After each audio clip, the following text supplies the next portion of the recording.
You know it's bad when an entire continent blocks you. The Queensland Health SAP failure not only cost them billions of dollars, but also resulted in IBM being banned for over a decade. We're not here to shame anyone, okay? We are here to make the lessons visible so that project teams don't make the same mistakes that big software and big consulting don't want you to know about because they profit off them.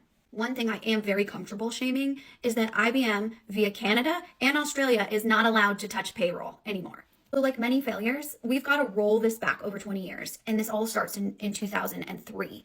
Queensland Shared Services Initiative, they called SSI, launched in all departments, right? So it wasn't just Queensland Health, but Queensland Health was told to replace the legacy payroll system, which was called Lattice, with SAP's HR and finance solution. And the objectives here, like many, right, are to have a higher standard of corporate services and then lower the cost of government. That seems to be the goal here, but never actually happens with these payroll transformations. They wanted more centralized IT, better visibility, and simplified use. Lattice was an unsupported ESP, so they replaced it with SAP and WorkBrain to automate a lot of these more complex processes. Automate complex awards and allowances, reduce those manual interventions that always happen with payroll, and just deliver consistency and accurate on-time pay for its staff of over 80,000 employees. You have SAP's HR and payroll module, which does things like core systems around records for employees, pay, awards, deductions, all of those things. And then we have WorkBrain, which is more of the workforce management software, which actually ultimately ends up being bought by Infor. WorkBrain decides what hours should be paid. SAP decides how to translate those into like actual dollars, taxes, accounting entries. I'm not an accounting finance specialist, so if you are, definitely feel free to weigh in on my analysis there. So now we're on to December of 2007, and IBM is contracted to be the prime integrator here to help them set up this system. That initial contract is $6 million. It's important to realize that this is like a like-for-like technical implementation of the Lattice standards. It's not like a deep re-engineering of the payroll process or the award structures. And so just a little gossip on this. Terry Burns was actually a former IBM executive and was working inside what's called CorpTech, which is the government shared services unit. It's like an insider. And he strongly recommended that they choose IBM and even gave them a dry run before its pitch presentation. IBM magically found access to Accenture's bid documents and was able to give competitive pricing because they had that information.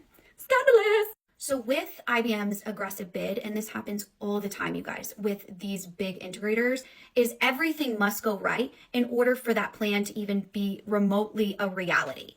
They came under Accenture's bid so they could win the project without taking into consideration any of the complexity to actually deliver the project. So now we're in 2008 to 2009, and the writing on the wall is really showing through. IBM hasn't delivered on anything that they promised, even though they've already been paid a third of their contract value. So IBM comes back to them and they're like, hey, you guys didn't explain the requirements well, which happens a lot, right? That's why businesses need help to do that.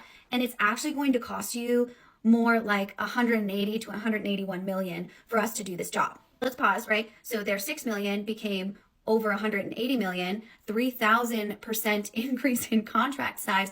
That is unhinged. So now we're in 2009 and we're, not only, there's two different storylines, right? The scope creep and then the complexity of just the overall environment. Like to give you an idea, they had staff under two different acts, covered around 12 to 13 different awards, multiple crazy industrial agreements. And then lastly, they had over 24,000 pay combinations. So a lot is happening under the hood here, and they couldn't handle that governance nor that testing. So by early 2010, they've already missed their go live. So remember, we started the story in 2003, and now we're already 7 years later at 2010. Because all of a sudden they're spending all of this money, they're getting so much pressure, and their testing is just crumbling. So a lot of these critical defects are being watered down, and they're falling between severity levels for go live. The go live date has already been pushed back 10 times. And if you're in this type of position, you understand the amount of pressure this team was under. On March 14th of 2010, SAP and WorkBrain went live for those 80,000 employees.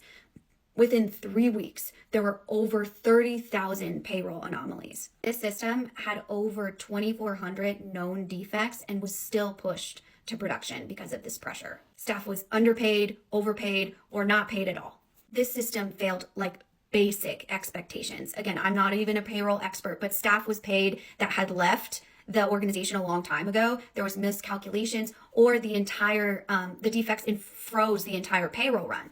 All in, this was over 300 million AUD. Not to mention the operational impact. Remember, let's revisit what the objective was: to cut costs.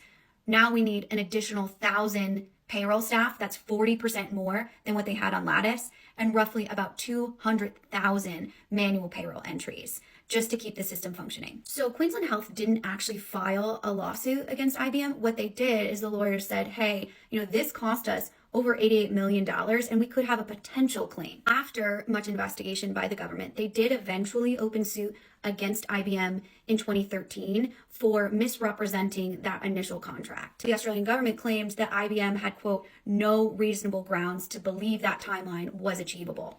And here's where IBM really took them for a ride. So that case in 2010, right? It wasn't actually a case because they agreed to a supplemental agreement, which they said, hey, we'll give you that $200 million to be placed into remediation to fix the system instead if you release us, IBM, from all formal liability.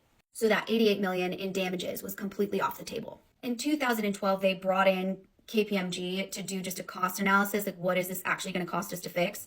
And what they found is the total 7-year cost of the project was $1.25 billion.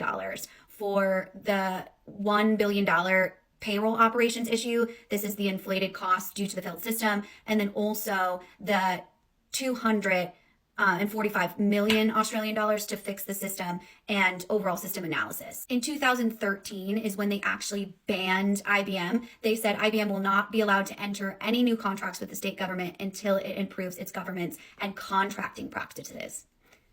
Let's pour one out for Australia, okay? Don't get too excited down there though, because in October of 2025, the government lifts that ban and says, though they're not allowed to do payroll projects, they can participate in bidding if they fund independent assurance. Your feedback on this dumpster fire of a project, the worst in Australian government history when it comes to software failure.